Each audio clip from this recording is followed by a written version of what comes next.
Wake the fuck up, samurai. We have a city to burn. I want to play Last Epoch. I'm gonna play Last Epoch, but there is one game that takes all my attention away and makes me addicted. And I tell you which one it is right now. It is Deep Rock Galactic Survivor. This game is a bullet hell shooter game. I don't know how you call that genre, but you probably know already. And I am playing it up and down all the time. I want to go to Last Epoch, but then I want to finish this. I want to try this level. Yeah, this game is gorgeous. And for 10 bucks, really, you get your money worth 3 times. So amazing. And yeah, I will tell you something about it today. What I like about it, what I don't like about it. Maybe make another, let's say, ranking of the classes, because now I have a better understanding of it. And yeah, let's get into it. So Deep Rock Galactic is an early access. You can get it on Steam. It is, not Deep Rock Galactic, but Deep Rock Galactic Survivor. You can get it on Steam. It's like it takes place in the universe of Deep Rock Galactic, and you basically go down the planets or dungeons, or I don't know what that is, and try to mine and destroy the bugs. In this game, you have 4 classes, and each of those plays very, very different. You have the Scout, the Gunner, the Engineer, and the Miner. Their play styles differ a lot. So for the Scout, you have a very fast, nimble guy that can dodge attacks, but also his weaponry is not that great or not that strong, so you have to adjust to it. And for example, on the other side, you have the Gunner, who is like a heavy hitter. He is basically your tank that stands around and shoots a lot of bullets and, yeah, spikes those bugs up. Then you have the Engineer, who is basically like a tinkerer. You build some turrets, you throw a lot of grenades and try to get along like this. And the last one is a little bit funny. It is the Miner, and the Miner has a very cool, one of the loadouts, so to speak, is that you mine very fast, increasingly fast.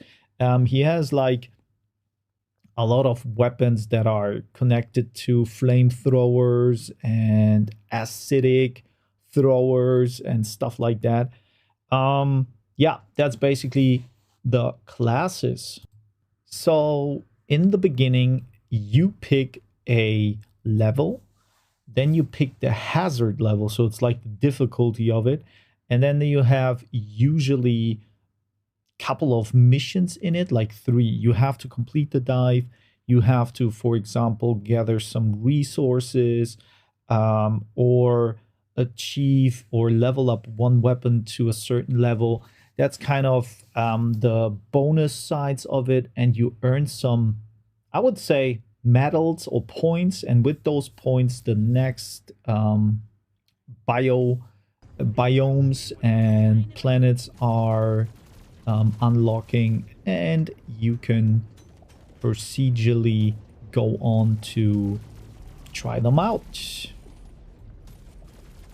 The planets are kind of interesting because the first planet or biome is very simple.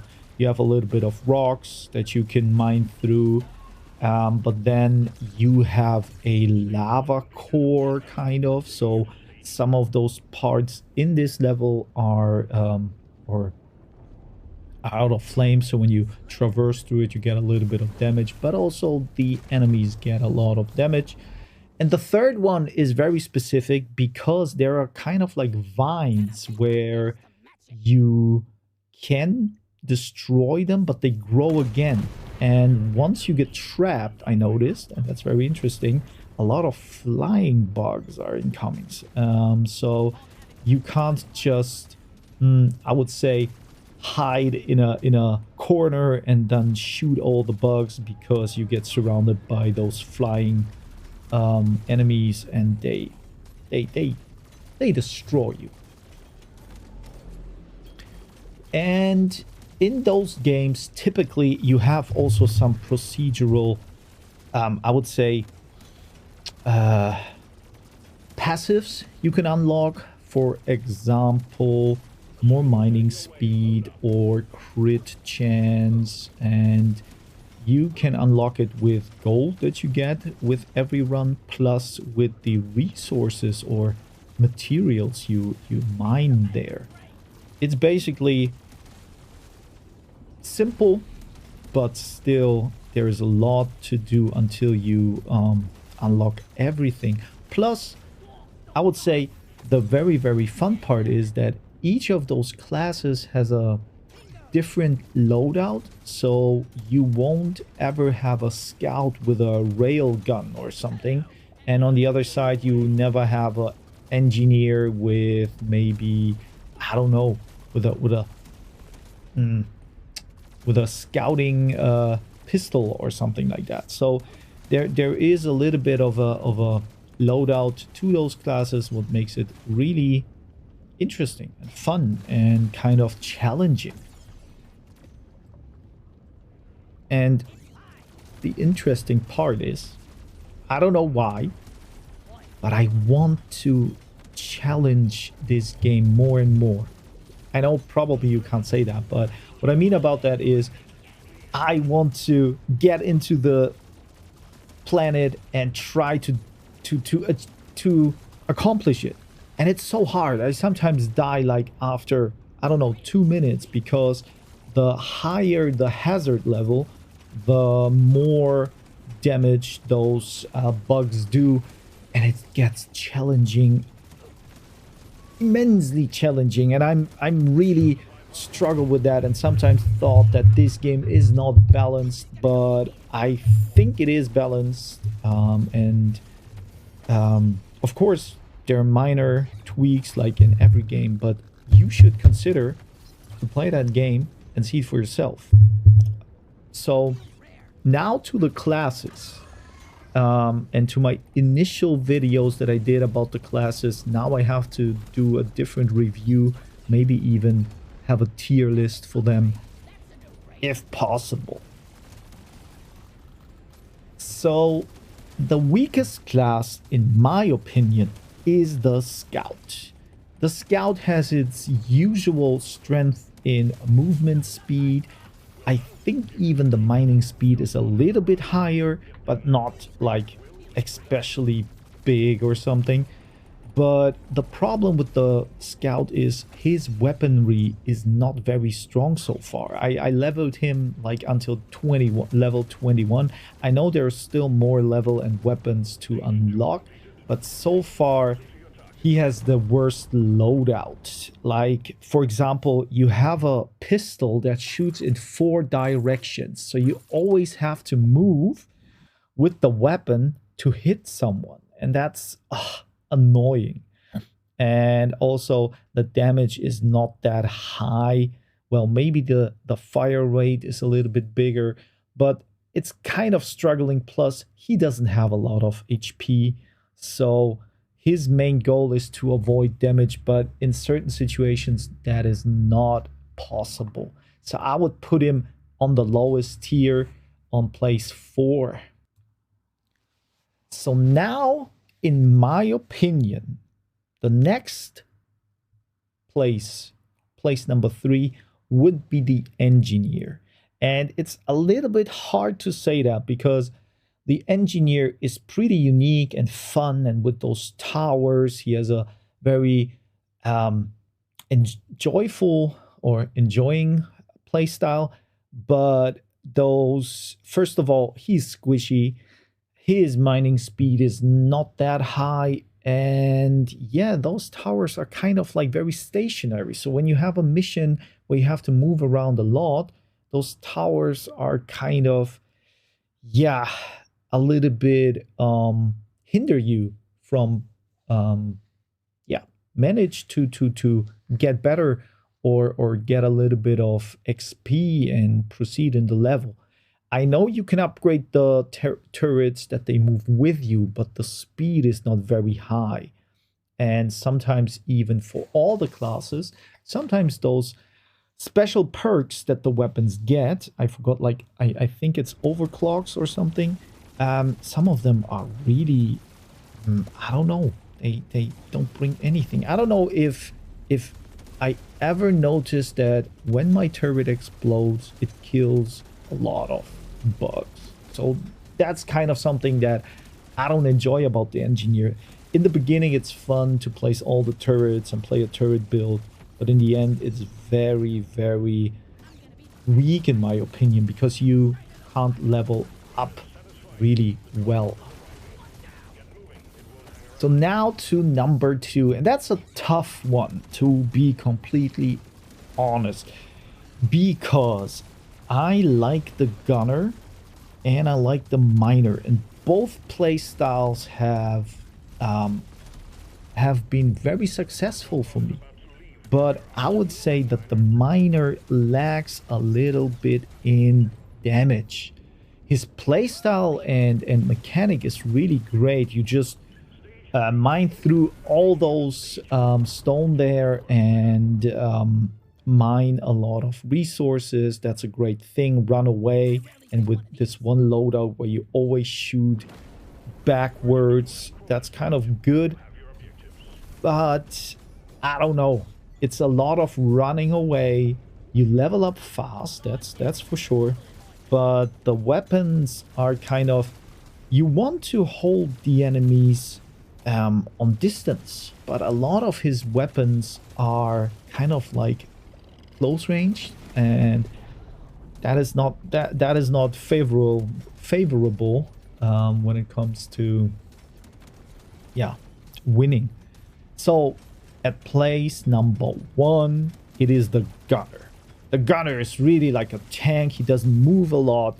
He with all those passives and artifacts that you can put on him, he's really like a Gundam mech kind of, because to be honest, you can just stand there and spray with your railgun everything through, and when you upgrade the knockback, or that they shoot through the enemies, that is kind of like crazy. The only thing is that when you stand still, you can't level up that well, so you have to move a little bit, and he is slow, and mining speed is also, the initial mining speed is really low.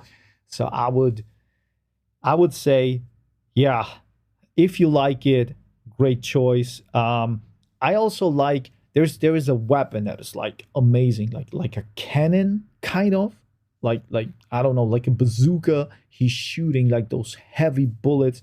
The only problem with it is he shoots like all the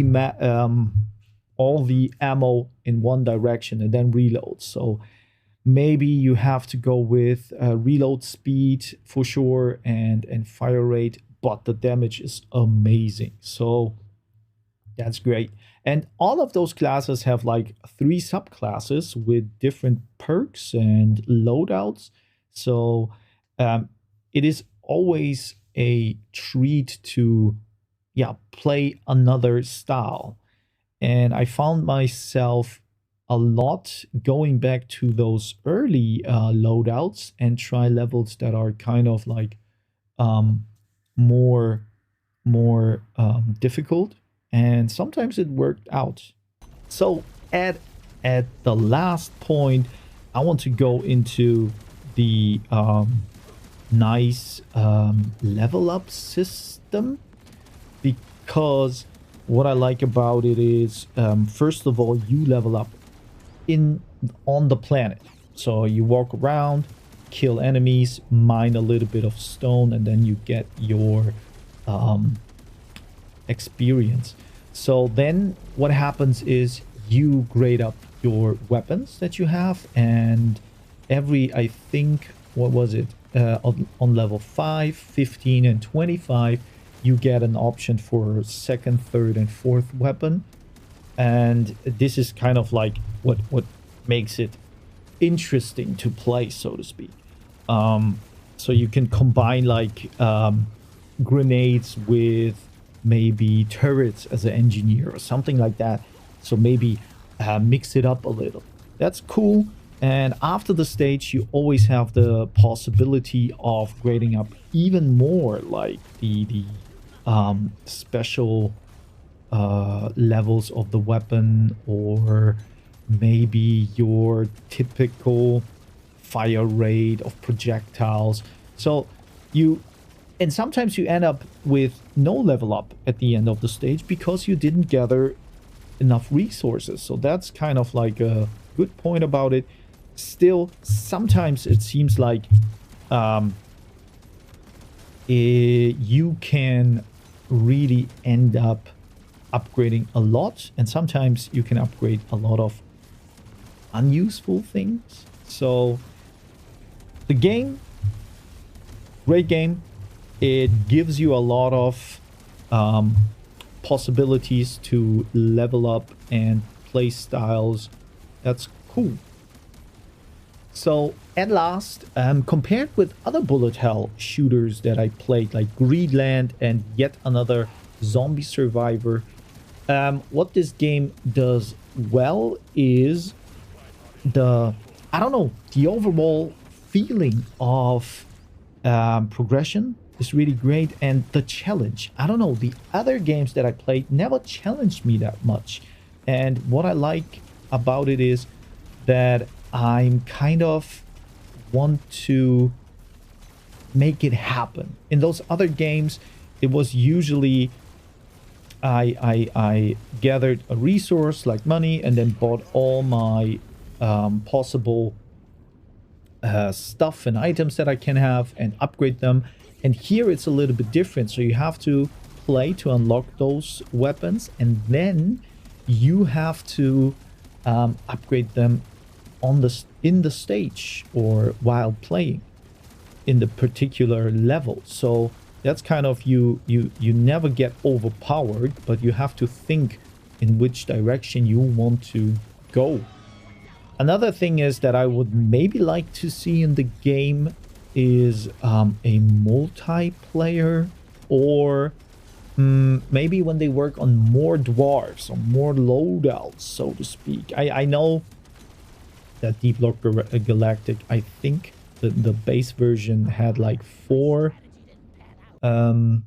classes, but maybe if they would do it like in yet another zombie survivor, that you can pair up with one of those dwarves, maybe bring in some more classes, and then say you can have 2 dwarves, so you can compensate, or you can build up even more. That would be a good idea and a fun thing. Those are kind of my wishes for the game. But what about you? Did you play the game?